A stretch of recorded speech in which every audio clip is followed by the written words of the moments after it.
which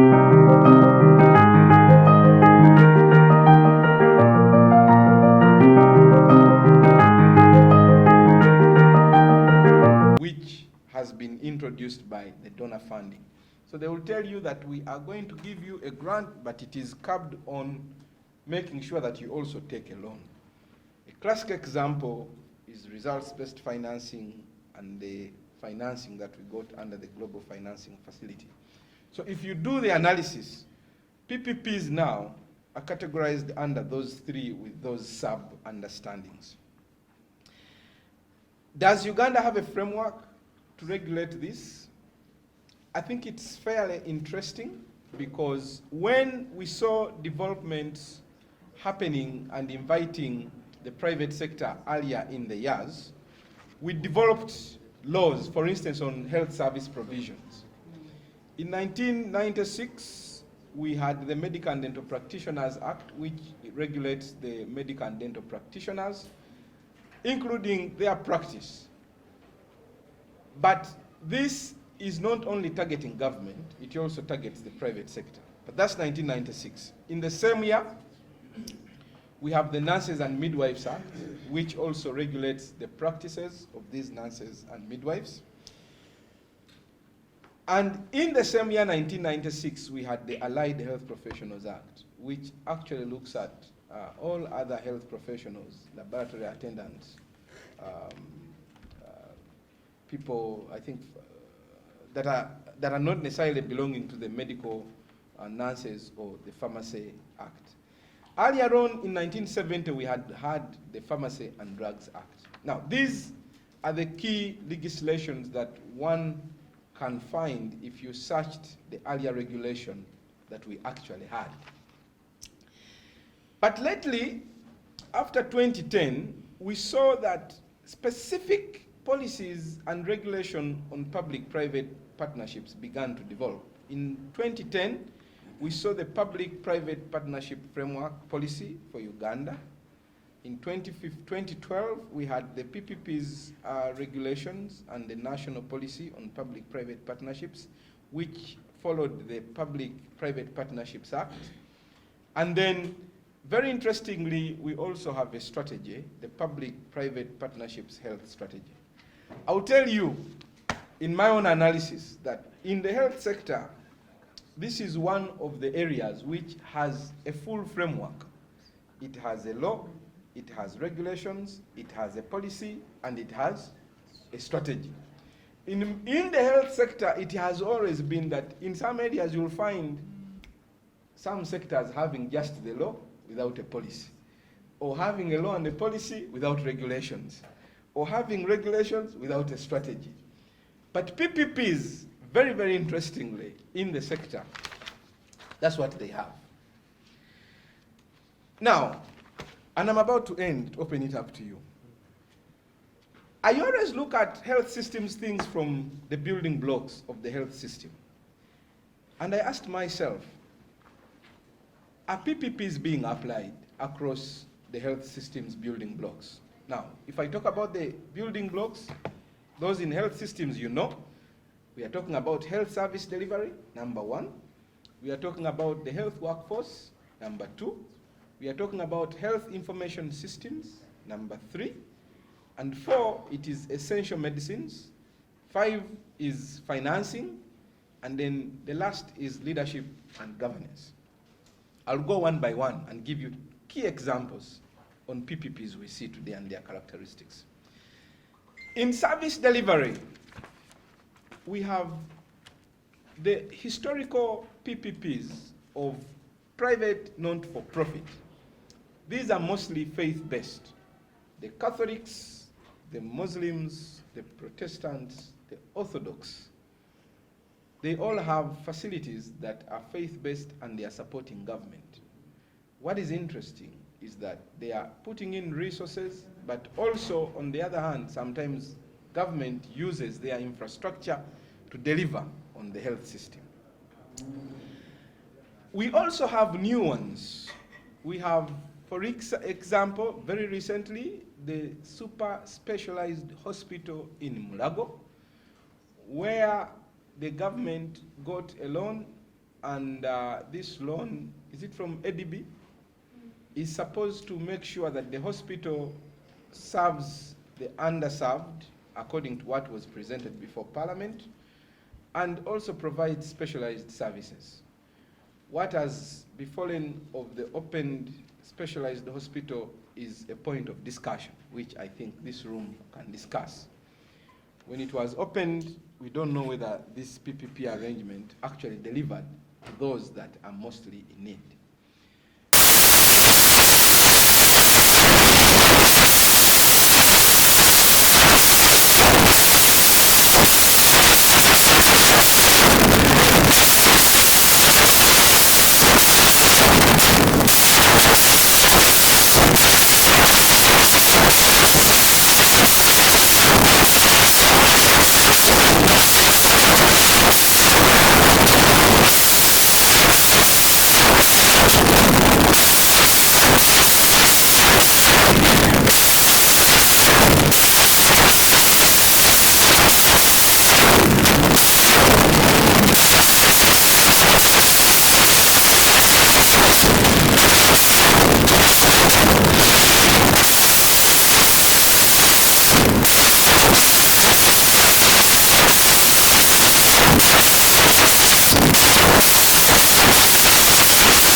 on the building blocks is leadership and governance. And I think I have described how we have provided our laws and regulation. I think what is clear with the laws and regulation and leadership is that the country is very much focused on regularizing the private sector's roles rather than regulating the private sector's roles. And as I've indicated, this has been efficiently done. My concluding points, to open it up to you. It's clear that the legal and policy frameworks for PPPs in Uganda exist. However, these, as I've indicated, are where they are new, they are for regularizing, not regulating. And where they are old, they need updating. Because of these weak legal frameworks, accountability mechanisms are almost non-existent. The private sector does what it wants. We saw the example where patients have been locked up in facilities to pay and others dragged to go and sign checks to get the facilities paid. So accountability is still a big issue. Implementation of PPPs is largely ununderstood, in my own view, and continues to be lazily coordinated. That creates a lot of room for advantages for the private sector, and the private sector is smart at taking opportunity where gaps are existing. Implementation of PPPs poses a serious risk to the quality of services provided. When you begin to talk about results-based financing as an option without monitoring quality, it becomes a big problem, but this also comes with a lot of duplication of efforts because it's a marketplace. Public financing of the health sector has actually gone down, and I always make and cite the health financing strategy, which actually indicates that energy and roads has moved from 14% to almost 28% benefiting the national health budget. But the health sector has stagnated. Even when you do an analysis of that stagnation, I think the donor money is still much more, and the state's commitment is about 15% or so. I end by saying that we need to continuously have this conversation and think about the role of the state in making sure that we have smart partnerships.